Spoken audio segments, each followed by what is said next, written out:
आओ लौट चलें गाँव की ओर, प्रकृति की ओर। गांववाणी स्टूडियो के रविवार विशेष कार्यक्रम में आप सभी लोगों का हार्दिक स्वागत है। जो ऑनलाइन प्लेटफॉर्म के माध्यम से जो श्रोता, जो लोग हमारे इस कार्यक्रम को देख रहे हैं, उन सभी लोगों को मैं युवा जागृति संस्थान के बैनर तले संचालित गांववाणी स्टूडियो की पूरी टीम की तरफ से उन्हें हार्दिक अभिनंदन करता हूं उन लोगों का। साथ में युवा जागृति संस्थान का एक अभिनव प्रयास है गांववाणी स्टूडियो की स्थापना कर बानसूर की धरा पर स्थित ऐसे प्राकृतिक और रमणीय स्थल जो दर्शनीय हैं लेकिन हमारी आंखों से ओझल से हैं, उन दर्शनीय और प्राकृतिक ऐसी छटा भरे स्थल को खोजकर और हर रविवार एक विशेष गांव में जाकर गांववाणी टीम प्रातः सूर्य उदय के पूर्व उस गांव में जाकर आसपास के क्षेत्रों को खोजकर और इस स्टूडियो के माध्यम से उन्हें फिल्मांकन कर और लोगों तक पहुंचाने का कार्य कर रहा है। इस गांववाणी स्टूडियो को स्थापित करने का जो विजन था वो यही था कि गांव की प्रतिभाएं, गांव का ऐसा सौंदर्य जो वास्तविकता में अगर देखा जाए तो एक गांव की पहचान होता है, उसी खोई हुई पहचान को एक मूर्त रूप और एक स्वरूप प्रदान करने हेतु हम इस गांववाणी स्टूडियो का एक प्लेटफॉर्म स्थापित करके और लोगों तक जानकारी साझा करने का एक मंच बनाने का कार्य कर रहे हैं। आज हम अपनी गांववाणी स्टूडियो की टीम के साथ बानसूर से 6 किलोमीटर दूर स्थित गिरुड़ी से हम बाईं तरफ चलने के बाद जो पहाड़ियां हैं उसमें बिसालू नाम के गांव में हम आज स्थित हैं। और यहाँ बिसालू की ये पहाड़ियाँ जो आप चारों तरफ देख रहे हैं, उन्हीं के बीच हम यहाँ बैठकर इस दृश्य को फिल्मांकन कर रहे हैं। यहाँ पक्षियों की चहचहाट और स्वतंत्र रूप से गगन में उड़ते हुए इनके जो पंख फैलाकर जब ये उड़ रहे हैं तो उसको देखकर मन को प्रसन्नता होती है। साथ में भाग दौड़ भरी जो जिंदगी है, जो डिजिटल रूप से सिमट सी गई है, लोग घरों में कैद से हो गए हैं, लेकिन अगर हम प्रकृति की गोद में जाकर अगर समय को बिताएं तो निश्चित रूप से प्रकृति हम एक नए स्वरूप के रूप में एक सशक्त बनाकर प्रस्तुत करने का कार्य करती है। इसी नई ताजगी और जोश के साथ हम आज इस दृश्य को फिल्मांकन कर आप लोगों को साझा करने का प्रयास करेंगे। हमारी गांववाणी स्टूडियो की टीम में कुलदीप जी का अच्छा प्रयास रहता है जो इस फिल्मांकन का कार्य करते हैं हमारे साथ में मिलकर, तो मैं उनको भी धन्यवाद दूंगा कि वो भी अपनी अथक मेहनत और प्रयास से इस विजन को पूरा करने में लगे हुए हैं और इसी एक आदर्श सोच के साथ हम आगे इस कार्यक्रम को लगातार आपके साथ प्रस्तुत करने का कार्य करेंगे। तो हम आपको लिए चलते हैं इस दुर्गम पहाड़ी भरे रास्ते से इस बिसालू गांव का जो प्राकृतिक जो कुंड है। यहाँ के जो लोग हैं उनका मानना है कि इस कुंड में वर्ष भर पानी भरा रहता है और ये लोगों का आस्था का भी प्रतीक है। यहाँ बिल्कुल सुनसान जंगल के बीच में ये प्रकृति का एक अजूबा हमें देखने को मिला, जहाँ बिल्कुल देख रहे हो चारों तरफ ये पहाड़ियाँ आपको नज़र आ रही हैं। इस दुर्गम पहाड़ी के इस पथरीले रास्ते से होते हुए हम अपनी टीम के साथ ऊपर इस बिसालू के कुंड के पास पहाड़ की ओर चल रहे हैं। यहाँ इस कुंड के पास जो प्रकृति ने इस प्रकार का जल का स्रोत बनाया है जिससे यहाँ के पक्षी, यहाँ के जीव जंतु जो जंगल में निवास करते हैं, उन सभी को पीने के लिए पानी की उत्तम व्यवस्था यहाँ पर प्रकृति ने की है। और सही मायने में अगर देखा जाए तो प्रकृति ने अपना स्वरूप इस प्रकार बनाया है, अगर मनुष्य इस प्रकृति के श्रृंगार को, इस प्रकृति के स्वरूप को अगर वास्तविक रूप में रहने दे तो हर समस्या का समाधान प्रकृति के इस स्वरूप के पास हमें मिल सकता है। आज देख रहे हैं कि जनसंख्या तेजी से बढ़ती जा रही है, लोग विलासिता भरे जीवन को व्यतीत करने के लिए नए नए संसाधनों की खोज कर रहे हैं जिससे कि प्रकृति का वास्तविक स्वरूप बाधित होता जा रहा है। कोविड जैसी महामारी भी एक ऐसा ही उदाहरण हमें देखने को मिला है और इसका समाधान भी हमारी प्रकृति के बीच में ही मिलेगा अगर हम आदर्श दिनचर्या और प्रकृति के इस स्वरूप के साथ अपना जीवन यापन करें और इन प्राकृतिक सौंदर्य को हम जिंदा रखने में अपना योगदान प्रदान करें तो निश्चित रूप से मनुष्य का जो जीवन है वो और श्रेष्ठ और उत्तम बनेगा। तो इन्हीं प्रयासों को हम गांववाणी टीम के साथ इन ऐसे अछूते और अनछुए तथ्यों को खोज कर और लोगों तक पहुंचाने का काम हम इस प्लेटफॉर्म के माध्यम से कर रहे हैं। तो चलिए हम इस जंगल की सैर कराते हुए इस प्रकृति के स्वरूप को वास्तव में डिजिटल रूप से आप तक पहुंचाने का कार्य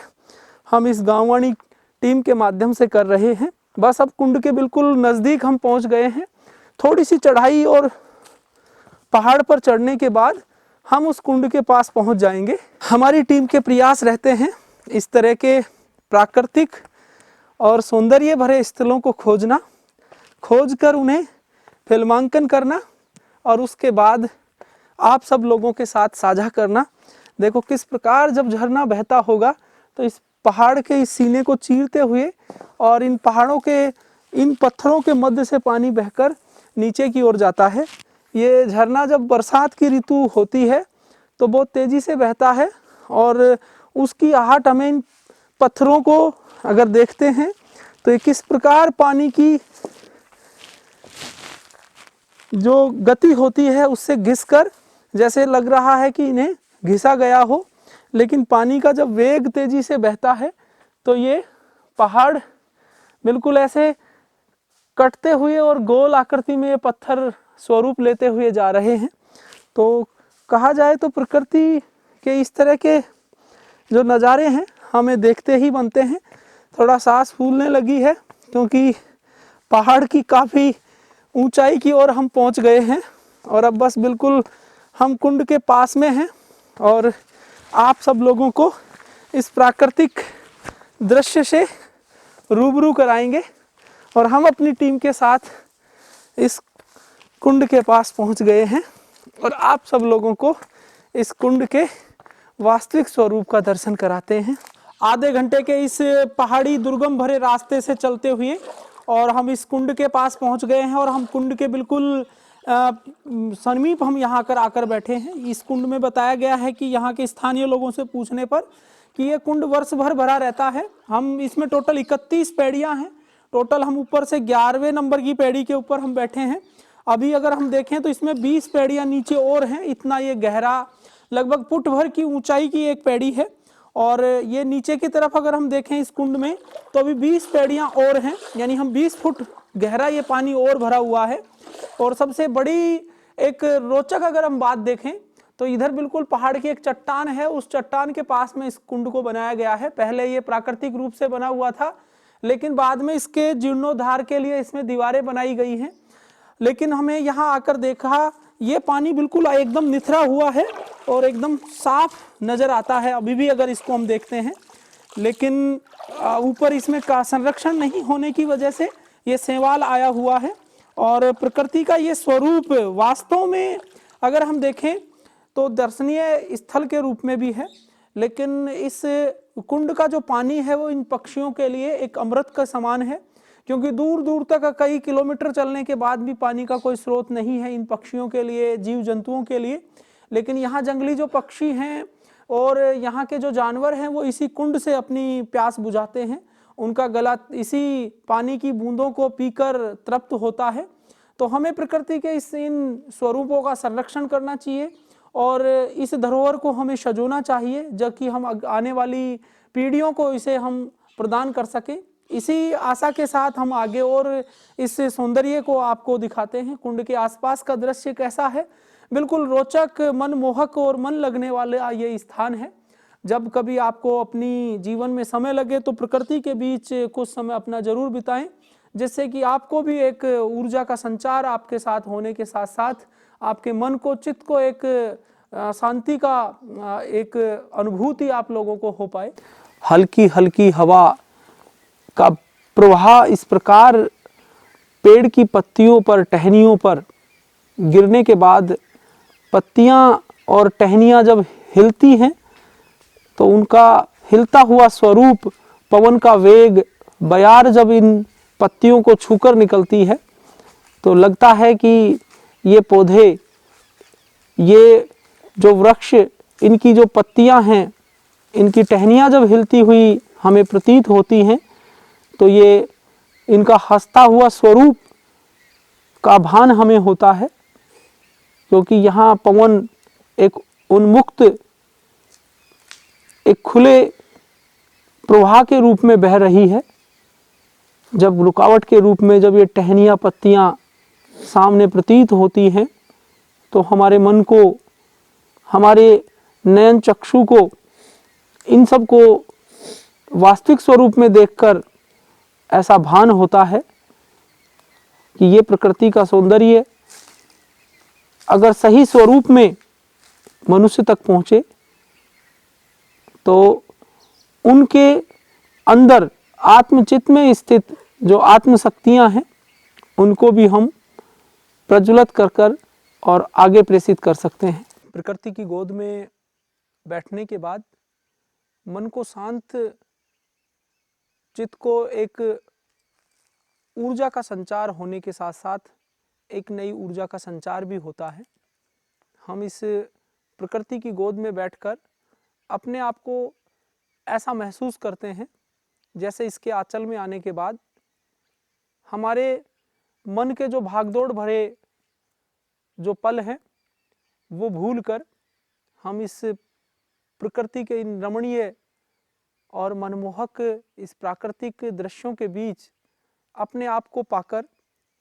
ना सिर्फ गौरवान्वित महसूस करते हैं, साथ में हमें इस बात का भी भान और एहसास भी होता है कि ये प्रकृति हमारे जो पंच तत्वों से निर्मित जो हमारा शरीर है उस शरीर के साथ साथ इसे विकसित करने का एक मार्ग भी प्रशस्त करती है। इसलिए हमें इस प्रकृति के स्वरूप का संरक्षण करना चाहिए, साथ में इसके मूल स्वरूप को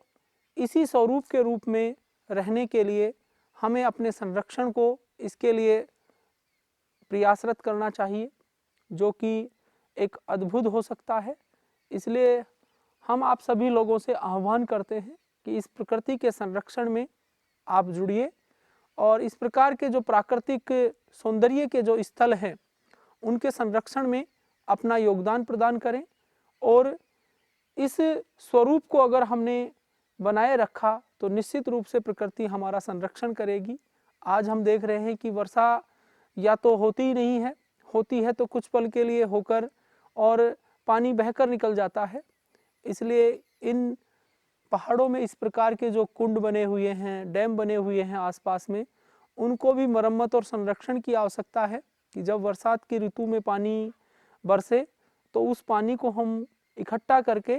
और भूगर्भ में उसे हम प्रवाहित करें, जिससे कि लगातार गिरते हुए जल स्तर को हम गिरने से बचा सकें, साथ में जल के संरक्षण में अपना योगदान दे सके। तो इसी प्रकार रविवार विशेष कार्यक्रम आओ लौट चले गाँव की ओर, प्रकृति की ओर में हम आप सब लोगों के साथ इस तरह के प्राकृतिक सौंदर्य आओ लौट चले गाँव की ओर, प्रकृति की ओर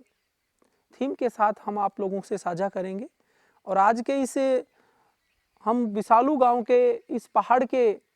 इस कुंड के पास स्थित होकर आप सब लोगों के साथ में ये जानकारी साझा कर रहे हैं। हमने इस दुर्गम रास्ते को भी बताया कि किस प्रकार 1 किलोमीटर भरे इस पहाड़ी चढ़ाई भरे रास्ते को पार करके और हम यहाँ कुंड तक पहुँचे।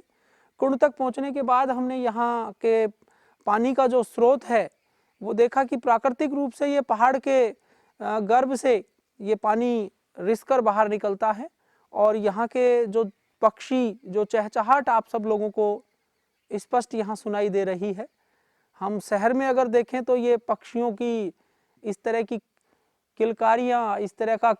ये जो ध्वनि आप सब लोगों को नहीं सुनाई देती, क्योंकि वहाँ प्रदूषण और गाड़ियों का सपाट तरीके से चलना, उनकी ध्वनि के कारण ये इनकी जो मधुर आवाज़ है वो हमारे कानों तक नहीं पहुँच पाती है। लेकिन यहाँ आकर जब इस शांत चित्त भरे माहौल में हम अपने आप को पाते हैं तो इन पक्षियों की मधुर आवाज़ संगीत जैसा एक भान हमें कराती है। साथ में हमें आत्म अनुभूति भी होता है कि अगर आप बहुत सा पैसा खर्च करके भी एक अगर शांति की तलाश में निकलते हैं, एक सुकून की तलाश में निकलते हैं तो नहीं मिल पाता। लेकिन अगर आप कुछ पल अपनी इस प्रकृति के बीच बैठकर अपने आप को अगर शांत मन के साथ, चित्त के साथ यहाँ पर पाते हैं तो आपके मन को ना सिर्फ शांति मिलेगी, साथ में ऊर्जा का संचार भी होगा। तो इसी एक नई पहल के साथ हम अगले रविवार को आप सब लोगों के साथ एक नए गांव जो बानसूर की धरा पर स्थित है, हमारे आसपास है, हमारी आंखों से ओझल है, लेकिन हम उसे देख नहीं पाए, उसे डिजिटल रूप से आप सब लोगों तक पहुंचाने का कार्य हम करेंगे। गांववाणी स्टूडियो के इस रविवार विशेष कार्यक्रम आओ लौट चले गांवों की ओर, प्रकृति की ओर में, तब तक के लिए आपसे विदा चाहेंगे। फिर मिलेंगे अगले रविवार एक नए गांव के एक प्राकृतिक सौंदर्य के साथ में। तब तक के लिए जय हिंद, जय भारत।